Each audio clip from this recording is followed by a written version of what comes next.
Welcome back to Radio Entrepreneurs. My name is Jeffrey Davis. We're in the Money Matters Radio Network studios.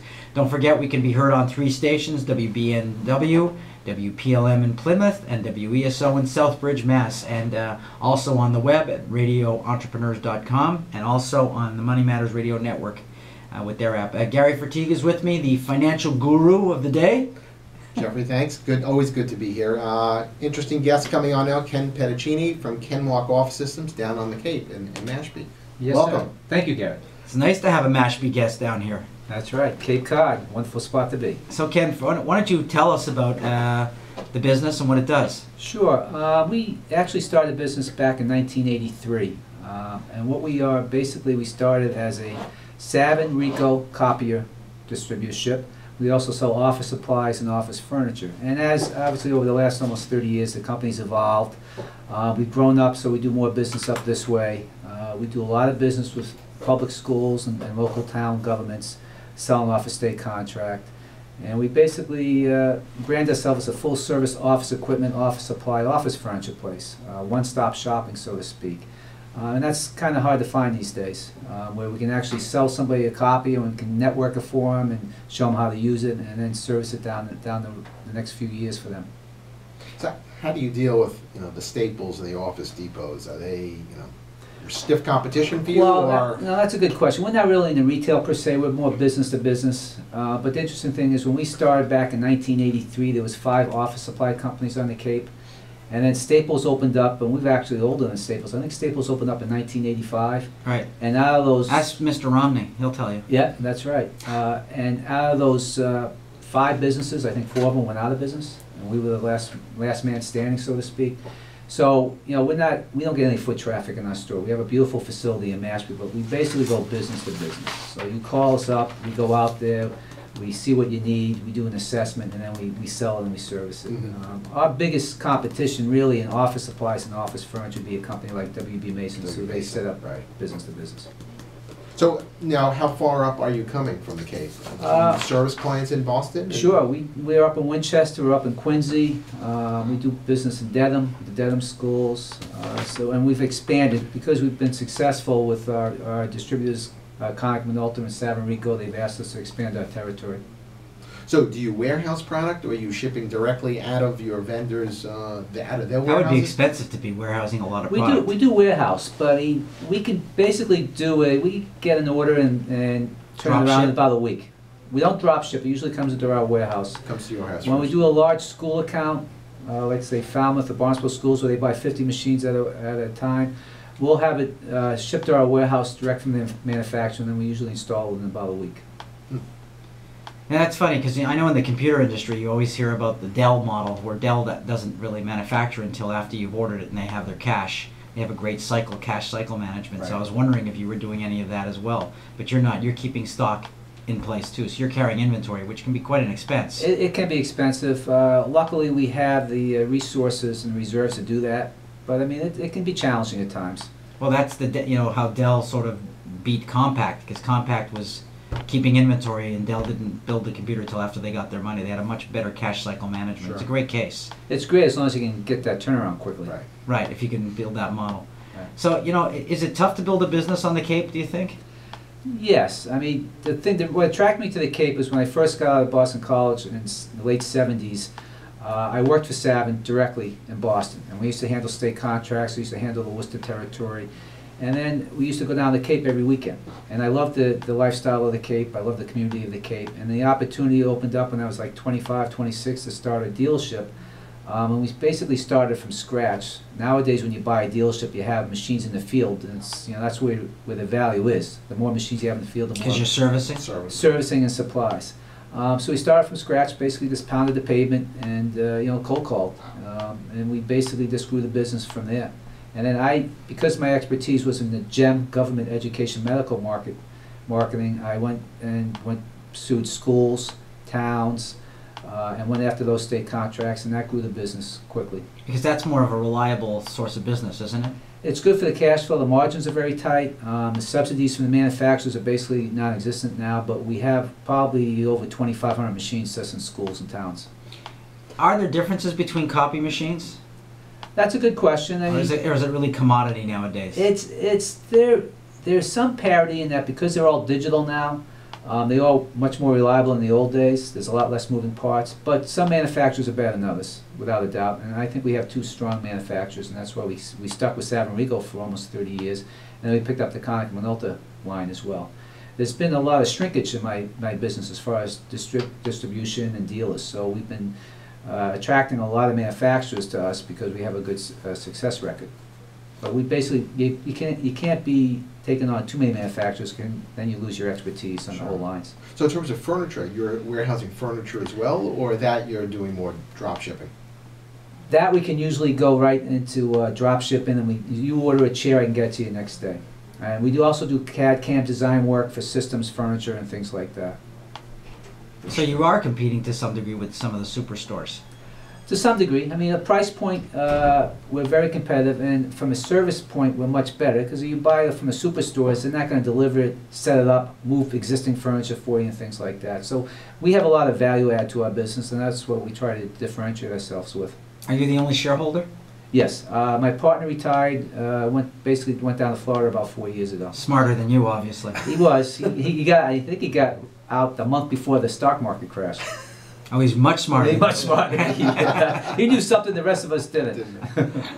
So he left you back on the Cape struggling. Well, it was challenging, but yeah, I love the challenge. I mean, I wouldn't be doing this still if I didn't love the challenge every So day. are you more of a front of the house guy or the back of the house guy? No, I'm out there engaged. I'm on the road a lot. I still do a lot of selling to customers. I still get a lot of phone calls from customers, and that's really where my strength is, and that's what I enjoy doing. So you're a relationship manager. Yes, I am.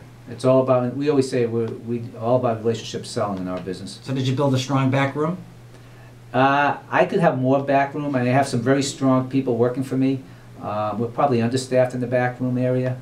We have a lot of people wearing a lot of different hats. I have 26 employees. When you're a small business, you have to wear a lot of different hats, and you have a lot of challenges on a daily basis. 26 isn't too bad, though.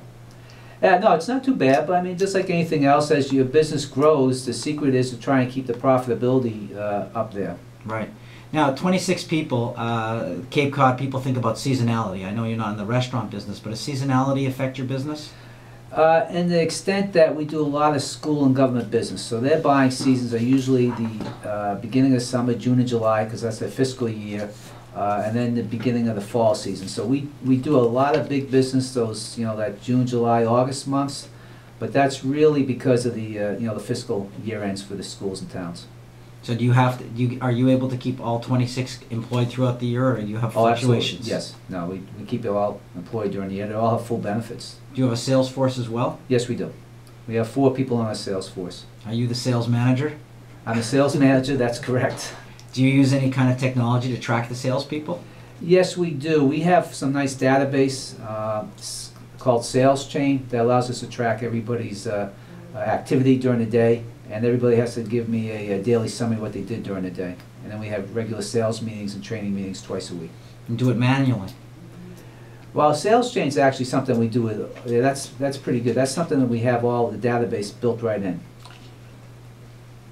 In terms of ERP system, you have a strong system that's controlling your inventory. Yes. That could kill you.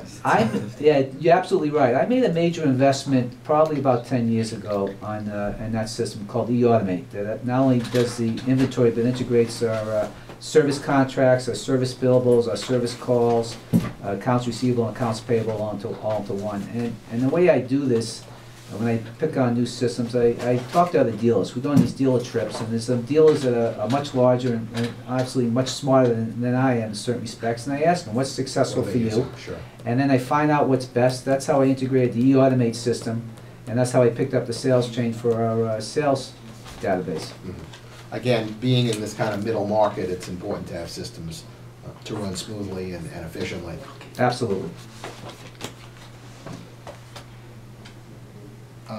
So do you see yourself, your partner sold out. Do you ever see yourself exiting the business yourself? Well, that's a good question. I think every challenge for a small business is what's your succession plan? I just turned 56. I like to consider myself a young 56. I have a lot of energy mentally and physically. I have an older son who just got out of college, but I don't think he wants to succeed me in the business. I have another son who's in college and a daughter. So that's something I have to take a serious look at.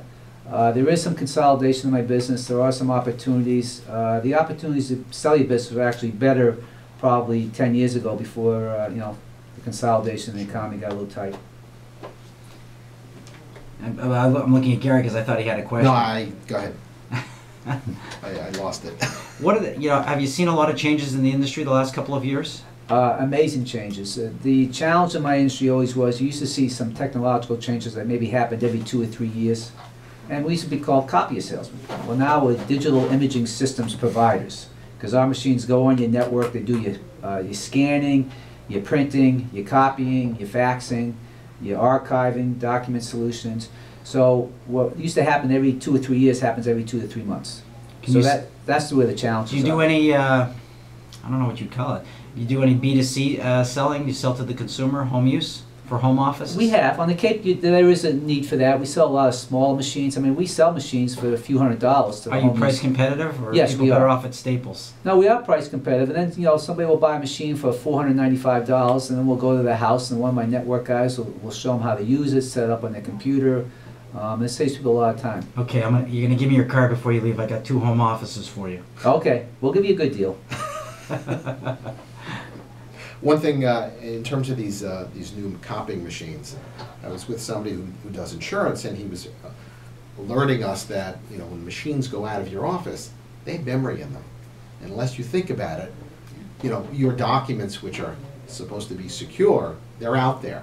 So do your people, are they aware of that? Are they thinking about The it? security issues, right? Are they making sure that the machines are kind of wiped clean of that memory? That's a good question. And it all was brought to head a couple of years ago. I think 60 Minutes is something on the hard drive, because the hard drive, everything that goes on Right. the copy goes on the hard drive. Right.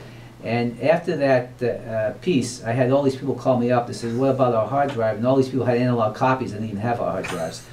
But now what happens is all the new machines already have the data override system built into it, so you can't pull anything off the hard drives. But on the older ones, what you generally have to do is you either have to take the hard drive out, give it to the customer. Usually you charge them $300 for it because it costs money for the hard drive, or you have it scrubbed.